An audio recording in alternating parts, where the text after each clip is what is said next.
Como fracassar em importação em 7 atos. No vídeo de hoje nós falaremos sobre as 7 principais atitudes cometidas por empresas importadoras ou por importadores e que conduzem-os ao fracasso. E se tu quiseres ter uma importação empresarial de sucesso, faça o inverso desses 7 principais pontos. Número 1, deixar de fazer estimativa de custos.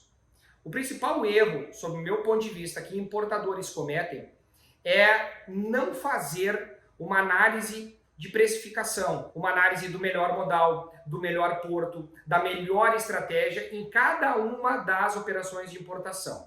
Número 2, fazer uma avaliação dos intervenientes no processo, dos fornecedores, dos parceiros comerciais, apenas por preço. Contratar um agente de cargas, contratar um despachante ou qualquer outro envolvido no processo por preço, está o importador fadado ao fracasso. Os importadores que têm sucesso nas suas operações de importação entendem que os stakeholders, que os intervenientes, que os parceiros comerciais envolvidos no processo, eles precisam ser especializados.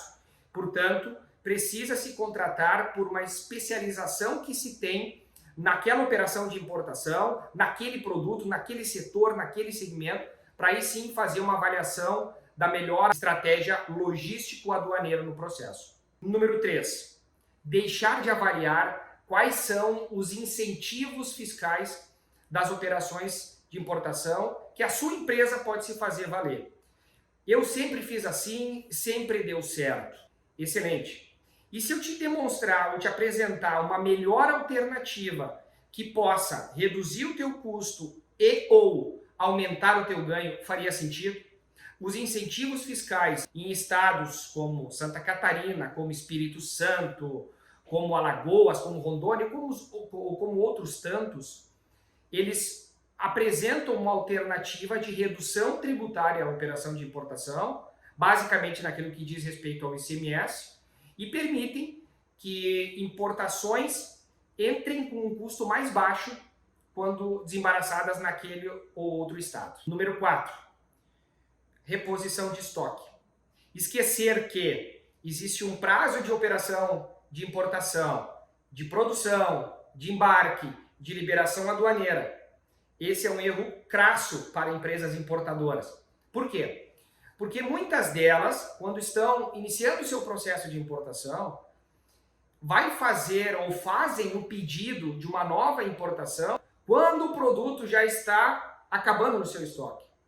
Então, o principal elemento dos importadores é entender que existe um prazo de produção, por exemplo, lá na China, se o produto levar 30 dias para ser produzido, outros 40 dias para embarque, e outros 10 dias para liberação aduaneira, entrega e operação logística interna aqui no Brasil, o importador precisa se preparar para isso.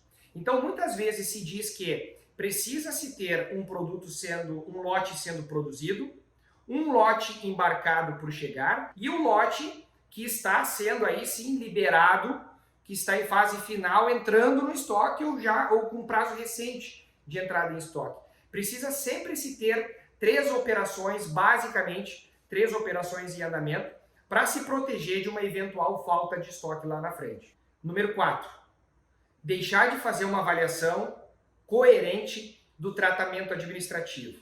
O que eu quero dizer com isso? Tratamento administrativo numa operação de importação é analisar qual é a classificação fiscal do produto, quais são as licenças necessárias para fazer a operação de importação e se proteger da regularização, da importação, de toda a parte burocrática, da análise documental, de todos os documentos efetivos de uma operação de importação. E são vários. Deixar de fazer uma análise documental, deixar de fazer uma análise de classificação fiscal, deixar de avaliar se o produto tem licença prévia ao embarque ou apenas após o desembaraço, mas mesmo assim tem uma licença de importação relacionada àquela operação, também conduz ao insucesso de uma importação. Número 6, confiar demais no exportador e não fazer as devidas inspeções pré-embarque, inspeções de produção, controle de qualidade. Muitas vezes, por negligência dos importadores, não se é feito esse acompanhamento prévio de uma operação de produção.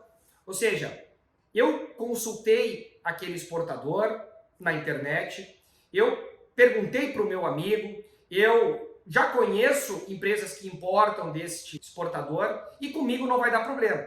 Ou seja, eu negligencio a etapa de inspeção de produção, de controle de qualidade, de inspeção pré-embarque, pago o fornecedor e autorizo o embarque sem ver a mercadoria produzida, sem ver um lacre do container, sem ver a mercadoria sendo estufada no container.